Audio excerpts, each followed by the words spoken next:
Why not 175 అనేది Andhra Pradesh assembly ఎన్నికల్లో YCP అధినేత జగన్మోహన్ రెడ్డి ఇచ్చిన నినాదం. గట్టిగా కష్టపడితే ఈ ఫిగర్ పెద్ద కష్టమేమీ కాదని ఆయన శ్రేణుల్లో నూరిపోశారు. కానీ ఎన్నికల ఫలితాల్లో జనం జగన్కు కర్రు కాల్చి వాత పెట్టారు. వై నాట్ 175 అన్న పార్టీకి ప్రతిపక్ష హోదా కూడా దక్కకుండా కేవలం 11 స్థానాలకు పరిమితం చేశారు. రిజల్ట్స్ చూసి స్వయంగా జగన్ సైతం దిగ్భ్రాంతికి గురయ్యారు. క్లిష్ట పరిస్థితుల్లోనూ వెనుకడుగు వేయలేదని, అయినా తనను జనం ఎందుకు తిరస్కరించారో అర్థం కావటం లేదంటూ భావోద్వేగానికి గురయ్యారు. కర్ణుడి చావుకు 100 కారణాలన్నట్లు వైసీపీ ఓటమికి ఎన్నో అంశాలు దోహదం చేశాయి. అక్రమ కేసులు, వేధింపులు, కాంట్రాక్ట్ బిల్లులు చెల్లించకపోవటం, టీడీపీ వర్గీయుల వ్యాపారులకు అడ్డంకులు సృష్టించటం, ఇలా ఆ పార్టీ ఆర్థిక మూలాలను దెబ్బకొట్టారు. స్వయంగా టీడీపీ అధినేత చంద్రబాబు నాయుడిని స్కిల్ డెవలప్మెంట్ స్కామ్లో అరెస్టు చేయటం రాష్ట్ర రాజకీయాలను మార్చివేసింది.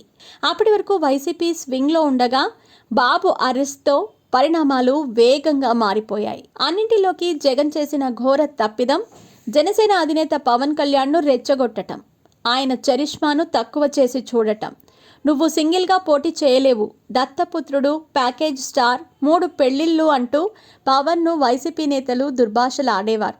సీఎం, పార్టీ అధినేత హోదాలో ఇలాంటివి తప్పు అని వారించాల్సింది పోయి జగన్ సైతం వేదికలపై పవన్ను వ్యక్తిగతంగా దూషించేవారు. ఆయన సభలు, సమావేశాలకు ఆటంకాలు కలిగించటం, చంద్రబాబును పరామర్శించేందుకు వస్తుండగా అర్ధరాత్రి అడ్డుకోవటం తదితర పరిణామాలు పవన్ అహాన్ని రెచ్చగొట్టాయి. దీంతో జగన్ను అతపాతాళానికి తొక్కేస్తానని శపథం చేశారు.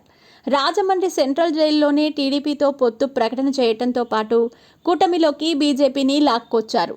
తన వాడి వేడి విమర్శలతో వైసీపీని ఇరుకున పెట్టి ఓటర్లను ఆలోచింపజేశారు. పవన్ కళ్యాణ్ను చూసే కాపులు, మెగా అభిమానులు గుంపగుత్తగా తమ ఓట్లన్నీ కూటమికి గుద్దారు. ఫలితంగా చాలా చోట్ల వైసీపీ అడ్రస్ గల్లంతయింది. హేమాహేమీలైన నేతలు ఓడిపోగా కంచుకోటలు బద్దలయ్యాయి. ఇదంతా పవన్ను రెచ్చగొట్టిన ఫలితమేనని ఆ పార్టీ నేతలు అంగీకరిస్తున్నారు. తాజాగా ధర్మవరం మాజీ ఎమ్మెల్యే కేతిరెడ్డి వెంకట్రామిరెడ్డి సైతం ఇదే వ్యాఖ్యలు చేశారు.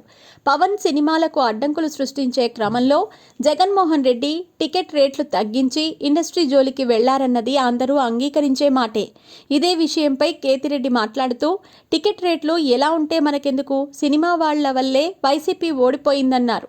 సినిమా టికెట్ రేట్లు తగ్గించటం మంచి విషయమే అయినా అది జనానికి ఎక్కలేదని, ప్రజలు తమ అభిమాన హీరోల సినిమాలకు ఎంత ఖర్చు పెట్టుకొనైనా బ్లాక్లో టికెట్ కొనుక్కొని చూస్తారని తెలిపారు.